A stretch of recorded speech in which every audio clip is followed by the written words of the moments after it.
வணக்கம். சற்று முன் கிடைக்கப்பெற்ற மிக முக்கியமான செய்தி ஒன்று வெளியாகி உள்ளது. பிப்ரவரி 24ஆம் தேதியுடன் செந்தில் பாலாஜியின் ஜாமீன் முடிவடையக்கூடிய நிலையில் அமலாக்கத்துறை அதிகாரிகள் செந்தில் பாலாஜியை சிறையில் வைப்பதற்கான அனைத்து ஆவணங்களையும் முக்கிய சாட்சிகளையும் நீதிமன்றத்தில் கொண்டு வருவதற்கான அனைத்து ஏற்பாடுகளையும் செய்து முடித்துவிட்டார்கள். குறிப்பாக இந்தியாவிலேயே அமைச்சராக 2 முறை முதலாவதாக ராஜினாமா செய்துவிட்டு சிறையில் இருந்த பிறகு மீண்டும் ஜாமீனில் வெளிவந்த பிறகு உடனே அமைச்சராக பதவியேற்றவர் செந்தில் பாலாஜி அவர்கள்.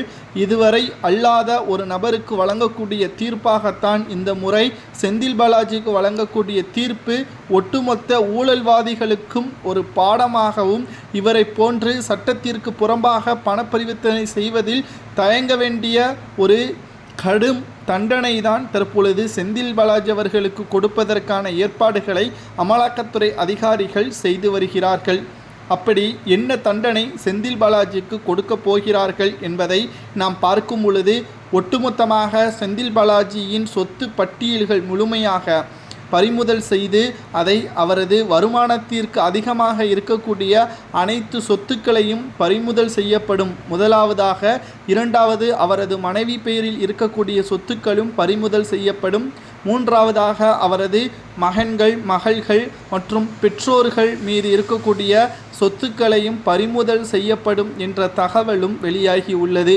சுமார் 1500 கோடிக்கு மேலாக இவர்களிடம் சொத்துக்கள் வருமானத்திற்கு அதிகமாக இருப்பதாக கணக்கு காட்டப்பட்டுள்ளது.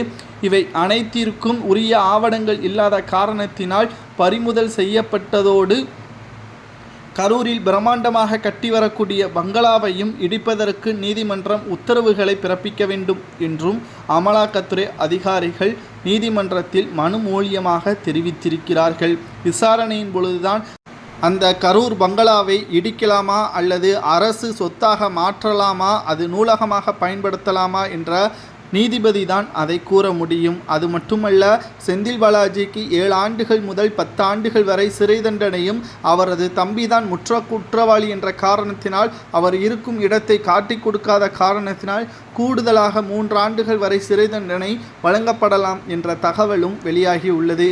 அப்போ அமைச்சர் பதவி பறிக்கப்படுமா என்று கேட்டால் நிச்சயமாக அமைச்சர் பதவி பறிக்கப்படுவதோடு இதனால் மற்ற அமைச்சர்களுக்கும் சிக்கல் ஏற்படலாம். மற்ற அமைச்சர்களிடமும் விசாரணை நடத்தினால் அவர்கள் மீது இருக்கக்கூடிய ஊழல் குற்றச்சாட்டுகளும் பினாமி சொத்துக்களும் பறிமுதல் செய்யப்படுவதற்கு ஒரு வாய்ப்பாக அமையும். இதனால் ஆட்சி கூட கலையலாம்.